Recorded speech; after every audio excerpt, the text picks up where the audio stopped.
જય ખુખાર મેડીમાં ભક્ત માતાજી માટે શું ઉપહાર લાવ્યા તે આપણે આગળ માનતાઓમાં જોશું. જય ખુખાર મેડીમાં મેં અત્યારે મકાન બદલ્યું એમાં મને શરીરમાં બહુ ખંજવાળ હતી જબરજસ્ત. માતાજીની માતા મેં રાખી હતી પહેલે પૂરી કરી દીધી. પછી તે રહેતો તો મેં સિગરેટ ને આ બધું આ બી કરી નાખ્યું. મસાણી મેળવીને શ્રીફળ બી આપી દીધું. ગોગા બાપાનું શ્રીફળ આપી દીધું. પણ માં વલુર એટલી આપતી કે વલુર આપતા પછી માથામાં ગોમડા થવા લાગ્યા. એક બાજુ માટે બીજી બાજુ જતા, બીજા તો બિલકુલ પ્લેન થઈ જાય, શરીરમાં કોઈ હે જ નહીં એવું. એ ગરમ ગરમ બાપ લાગતી એવી લાગે. પછી મેં પાછી માનતા રાખી માતાજીને કે એક ચોંદડી શ્રીફળ અગરબત્તી ને 1 કિલો પેલા ચડાવીશું. એને પછી તો દવા બી કરાવી, એનાથી મને આરામ છે અત્યારે. એને પછી મારી બેબી શનિવારે આવી હતી. એને શરીરમાં એટલી તકલીફ અને લેડીઝ તકલીફ એટલી વધી ગઈ માતાજી કે મરે એવી થઈ ગઈ બિલકુલ. પછી માતાજીને માનતા રાખી, એક શ્રીફળ અગરબત્તી ચોંદડી ને 1 કિલો પેડા 3 કલાકમાં એને આરામ પડી જતી રહી. પછી ઉદયપુરથી પાછી આવી. એને શરીરમાં બહુ વીકનેસ થઈ ગયો. ડૉક્ટરને ચેક કર્યો, શરીરમાં બ્લડ બિલકુલ નથી. પછી મેં માનતા રાખી, એક ચુંદડી અગરબત્તી શ્રીફળ ને 1 પેડાની કે અત્યારે તબિયત ઠીક છે. એની જોડે હું લઈને આવ્યો છું. ને એક મારા બાબો છે વિદેશથી માતાજી આવ્યો છે. આ બધી પ્રેમ ભાવથી તમારા માટે એક નાનો શું ઉપહાર લઈને આવ્યો છે. કાય છે કાજુ બદામ લાવ્યો તમારા માટે માતાજી. એને પછી બીજું લાવ્યો બેટા, એક પરફ્યુમ લાવ્યો છે માતાજી તમારા માટે. માતાજી બેટા માતા બે હાથે પહેરવો. અમે સોલંકી પેઢીને બહુ આભાર માન્યો છે. જે ગરીબ લોકોની આ બધી તકલીફે મટે છે એને અમે આભાર કરીએ છીએ કે આ કેને વડીલે કેટલી સેવા કરીએ છીએ. જે માતાજી આજે ખુખાર મેલેરિયા બધા ગરીબ લોકોની મદદ કરે છે, અંધુપ દર્દ વધારે છે, એનો પૂર્વજોનું બધું માતાજીનું બધી કૃપા વધારે છે. એને આભાર વ્યક્ત કરીએ છીએ. અમે સેવકનું બધું માન સન્માન કરવું જોઈએ. અમને નીતિ નિયમથી ચાલવું જોઈએ. આ કમ્પ્લીટ બોલો ખુખાર મેલડી માતનું છે. ભલે રામ. આ ચોથી લાયા ભાઈ? કુવેતથી લઈને આવ્યા માતાજી. કુવેતથી લઈને આવ્યા? હાજી. આ કુવેતની બદામ કાજુ એવું? ભલે રામ. આશીર્વાદ. માતાજી માતાજી હજી એકવાર જોરદાર બોલ શ્રી ખુખાર મેલડી માતનો. ભાઈ અમારા આહિર સમાજના એક ભાઈ છે, લેખક માવજીભાઈ આહિર. એમનું લખેલું એક હનુમાન દાદાનું હરિગીત છંદ છે જે મને બહુ ગમે છે. અને એવો ભાવ છે કે તમે રામ નામનું રટણ એવું લગાડી દીધું છે. અત્યારે ગુજરાત નહીં પણ ભારતમાં ખૂણે ખૂણે રામ નામનું રટણ થાય છે. અને રામનો સૌથી મોટા ભક્ત, ભગવાન રામના સૌથી મોટા ભક્ત એટલે હનુમાનજી મહારાજ. તો એ હનુમાનજી મહારાજનો એક છંદ જે મને ગમે છે. પણ એના પહેલા એક સાખી કહીશ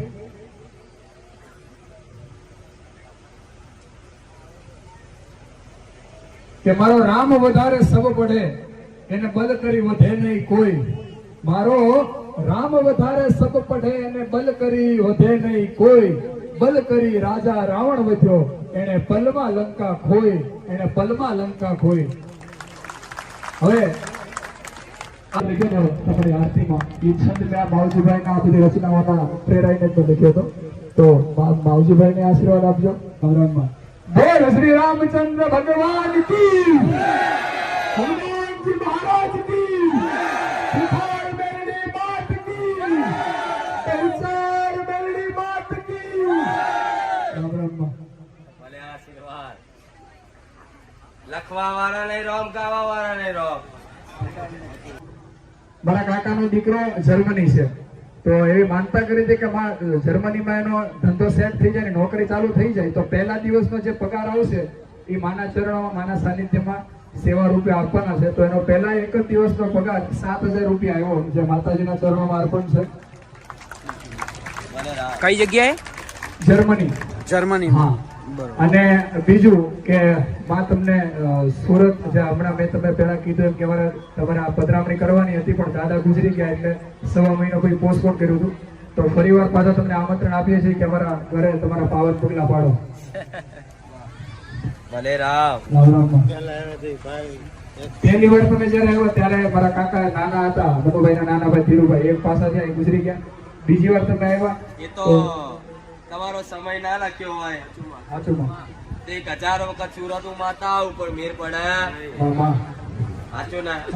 કઈ કેવા ભાવિકો છે ભાઈ. પણ હવે તો મને બોલાવવું કાઢું પડી જાય. હવે તો એવું થઈ ગયું ભાઈ. ભલે રામ. આશીર્વાદ છતાંય તે ભરોસો રાખશો હા. તો ગમે તે તમારો ભાવ હોય તો મારા દીકરાના મગજમાં બસી જાઉં ત્યાં સુરત જવાનું તો સુરત લઈને જાઉં. સાચું માં. કોકને ઈચ્છા થાય કે માં અમારે જુનાગઢ બાજુ આવજો તો એ બાજુ લઈ જાઉં. કોકનો ભાવ એવો થાય ભાવનગર આવતું ભાવનગર ખેંચી જાઉં. મારા દીકરાની ઈચ્છા પ્રમાણ થાય, પણ મારા દીકરાની ઈચ્છા તમારો ભાવ મારા પ્રત્યેનો હોય, તેની ઈચ્છા ના હોય તો મનમાં વસીની ઈચ્છા કરાય તમારે ઘેર આવું. ભલે રામ. અને અમુક તો ઓળખાણ કાઢી કે છે કે માતાજી ઘેર આવો ને આપણે બોલાય લે હાડો ઘેર તે 5-25 માતા નહીં ખરીદાય એવી ભૂલી જજો બોડા. અરે આ છોકરો કેવા ચાલે તમારી રજા લેવા આવ્યો હતો ઘરે અહીંયા બધા આવ્યા હતા ફેમિલી સાથે વિઝા મંગાવી તો તમે માનતા લઈને જ મંગાવી હતી કે વિઝા આવી જાય એટલે માટીને પગે લાગી બીજા આવી ગયા હા, આવી. જર્મની છે તો જ્યાં જર્મની જર્મની જોયો નહીં દેશો હમણે તો બધા વાપરી લઈ જો. હવે આથી નોકરી જોતી નોકરી અલાઈ નોકરી પણ એ આપી કેટલા રવિવાર થયા આ તું કોણ થયા તારા પણ તું કેટલા ટાઈમ થી આવે છે તો કે બધા તો મારી હું લગભગ વરસ દિવસ થઈ ગયું વરસ દિવસ તો વરસ દિવસ ઉપર થઈ ગયું કારણ કે ભાઈ એક્સપાયર થઈ ગયો અને 9 મહિના છે એટલે મારે વરસ દિવસ વિચાર નહોતો 1 વર્ષથી આવતો હોય 1 વર્ષ પહેલાથી તારે જતા કદાચ આટલું માતા એના ખાલી બોલવાથી કામ કરી દઉં. આચું ખોટું સાચું, સાચું. એને હરપલ એવું મહેસૂસ અનુભવ કરાવ કે હું મેલેડી જોડે છું. હા હા ગમે તો સાધન લઈ જાય તો અનુસાર આલું કે હું મેલેડી જોડે છું. મારી કાંઈ બી ઘટના અવળી ઘટવાની થાય એટલે પહેલા મને ખબર પડી જાય હા પહેલેથી એમ. એવું ઘણી વાર દરેક બને. મારા ભાવિકોના એટલે 5 મિનિટ પછી હું ત્યાં શાંતિથી બેસી જાઉં કે ઊભો રહી જાઉં આ મારી મેલેડીની કૃપા કહેવાય. સાનિધ્યમાં કદાચ આવતા જતા નિસ્વાર્થ ભાવે એવું નહીં કે દર રવિવાર પૂછવાનું. આજ ભલે મોડું થાય પણ મારે જેને કહેવાનું છે એને કહીશ. બાકી તો હે ભાઈ તો મને અમાર કેટલી વાર હું તમારી હારે બે વાત કરી છે પણ હવે એનો અર્થ કાંઈ નહીં અમારે એવું થાય છે ને એટલે તો હું મેલેડી હમેથી કહું છું ધીરજ રાખજો. તમારા જેવા કઈક દીકરા એવા છે કે એના મારી આગળ એનો ભાવ પ્રગટ કરવો છે પણ સમય ને મોકો નહીં મળતો. મને તમારા અહીંયા ઘણું મારે પ્રસાદીમાં ઘણી વાર મારે એવી ઈચ્છા થાય પણ હવે તમે બધું જાણો જ છો હવે એ અને વાતનું બાકી વાત સમજો જ છો આવા દીકરો નોકરી કરતો જર્મની થયો છે તો કદાચ મહિને પગાર આવશે તને હાલ છે એટલે તારી ઈચ્છા તારી નહીં પૂરી થાય. થાય થાય થાય ભલે રામ. જય માતાજી રામ રામ. અને બીજી એક ખુશીની વાત હવે એ કહું માં હનુમાનજીનો છંદ મેં ગાયો અને આના પહેલા અમે સાળંગપુર વાળા મારું હનુમાનજીનું જે ગીત થોડુંક વાયરલ થયું હતું એમાંથી લગભગ ગુજરાતમાં અને ભારતમાં થોડો નામ મળ્યું છે માતાજીની કૃપાથી.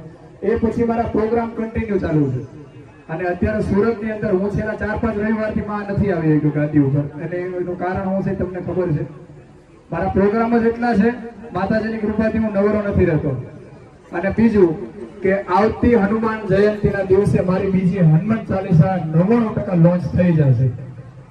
હવે ખબર નહીં મારા એક મિત્ર છે વિડીયોગ્રાફર જે મારું વિડીયોનું કામ કરે છે એની સગાઈ હતી એમાં હું ગાવા ગયો મારા મિત્ર છે એટલે એને મને સામેથી કીધું કે તમારે હનુમાન ચાલીસા ગાવાની છે આ તમને હું રિટર્ન ગિફ્ટમાં કે હું મારા તરફથી ભેટ આપું છું. વિડીયોગ્રાફીનું કામ એ ભાઈ પોતે કરશે ગાવાની મારે છે બાકી તો માતાજીની કૃપા હવે ક્યાં લઈ જાય એટલે નવા કમ્પોઝિશન સાથે હનુમાન ચાલીસા તમારી સમક્ષ આવશે ટૂંક સમયમાં.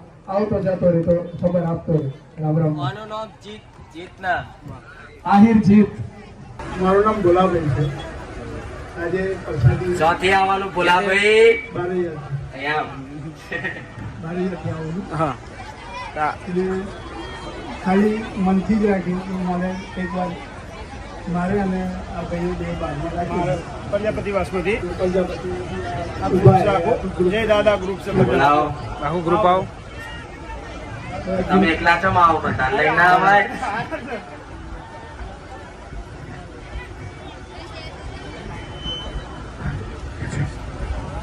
બોલો ભાઈ. મારે અને મારા બધા ગ્રુપ વાળાએ રાખી હતી કે એક અમારો એટલે આખા ગ્રુપ પ્રસાદ આખા ગ્રુપ વાળાએ ભેગા થઈને મહાપ્રસાદીનું આયોજન કર્યું. બરોબર.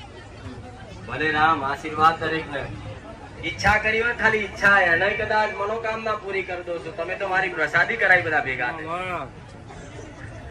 બારે જાના બધાય પ્રજાપતિ વાસના ભલે આશીર્વાદ. ભલે કોઈ મારા દીકરાને ઓળખતું હશે તોય નહીં ઓળખતા હોય તોય બધાના આશીર્વાદ આલું મેરડી.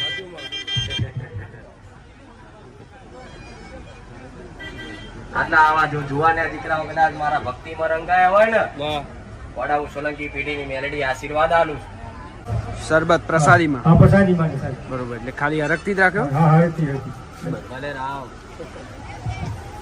આશીર્વાદ પ્રસાદી સરબત રાખવા બધા ટાળા આપવા માટે ભાઈ ભલે રામ.